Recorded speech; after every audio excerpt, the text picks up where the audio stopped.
Welcome to Cultivating Inner Beauty, where we're all about loving our healthy selves from hair, skin, and nutrition.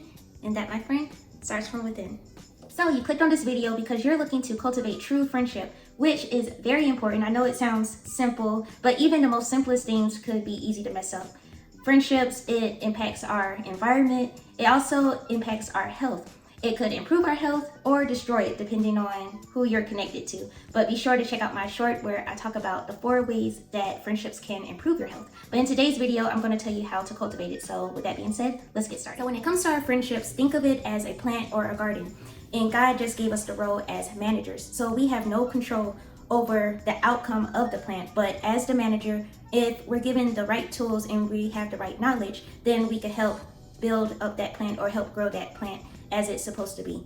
And so the first step is to check the soil. So let me tell you about plants. So you have some plants, they thrive well in basic soil, and then you have others, they're more specific, like they need a more specific type of soil.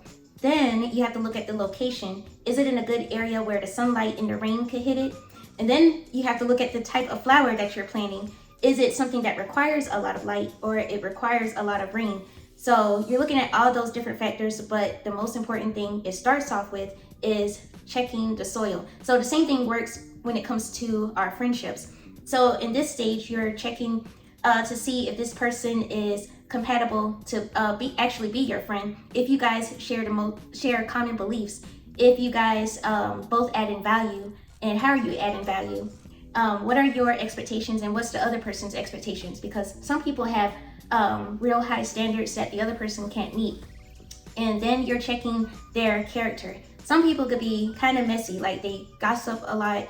And if you want that, then that's what you're going to get in your flower. But if you don't, then you want to check for that. And if that person have that, then you just want to go ahead and move on from that location. And at this stage, it's very important because it's so easy to have these expectations of your friendship or your flower, and then you later notice after you put in all that work that it doesn't thrive as much because it was never meant to be in that environment.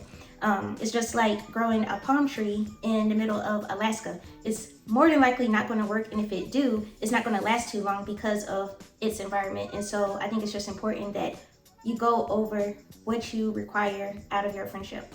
And I have 2 scriptures for you. Proverbs chapter 12, verse 26, it says, "The righteous choose their friends carefully, but the way of the wicked leads them astray." So if you don't want to be led astray from your goals or just anything that you have going on in life, then you want to be careful to choose your friends. And this is the first step to do so. Another scripture I have for you is Proverbs chapter 13, verse 20. And it says, "Walk with the wise and become wise, for a companion of fools suffers." Now, after you check the soil, now you're going to sow good seed. What exactly do you want out of your friendship? Begin to sow that into it. So if it's being a good listener, then you're going to sow that. Being respectful, being empathetic, being genuine, being authentic, having good communication, being funny, things like that, you're going to sow into your relationship. And then hopefully it's neutral for both of you guys. So we sown our seed, but it doesn't end there because now we're at the stage of nurturing. Just like with plants, we have to nurture our friendships. Some friendships require more work than others, but it's still our job as managers to make sure that we're nurturing the plant and it's getting its nutrients and water that it needs. You ever notice with some plants, you have no idea how it's still thriving, but it's still holding up. The rain and the sunlight is still taking care of it. And when you go water it or take care of it, it still does its thing like it's like you've never left. That's the same as friendships that you've had like for years and years. Those kind of friendships, you don't have to do much work. It still requires some communication, but you don't have to do too much. It just, when we see each other, we see each other. Then you have those other type of plants that require more attention. I'm talking about the ones where you have to water it every couple of days throughout the week, or it's going to hang low and look like it's halfway dead because it probably is. And if you don't start to water it, those are your other type of friendships. And those are the ones that require more nurturing or more, you have to give more attention to and communicate more, or it's going to eventually die. So step 4 is to weed the garden. You have to do this every now and then to make sure your plant is growing effectively and properly.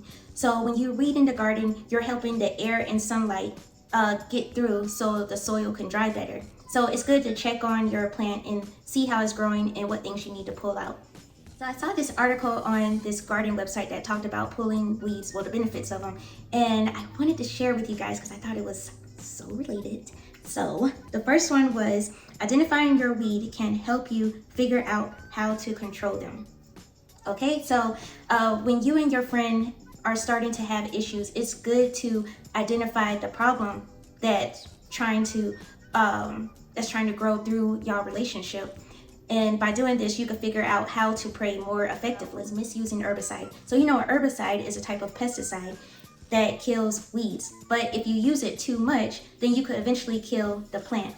And so in my mind, I was thinking of how can we be pesticides, and how we could be pests is by pointing the finger at the other person all the time, or we feel like we're walking on eggshells because everything that we do is wrong towards the other person. And so when you keep doing that or being nagging and controlling like that, then eventually you're going to kill that friendship.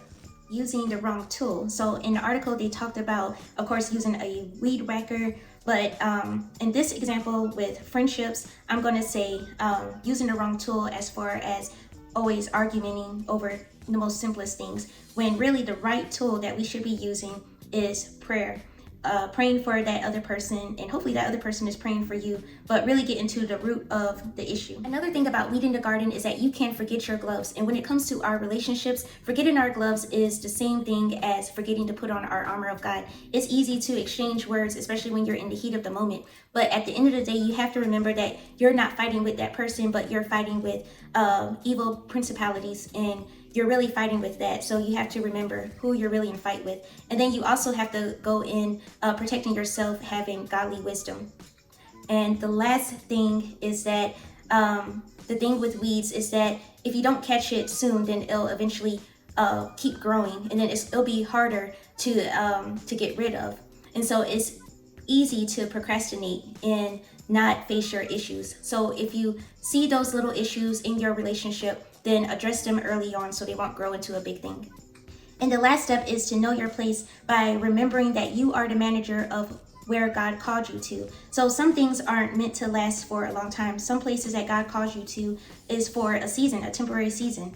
And you have to know that every relationship or every friendship isn't going to last for a long time or to eternity. So when you have that understanding in mind, then you won't be offended when seasons change or when they end.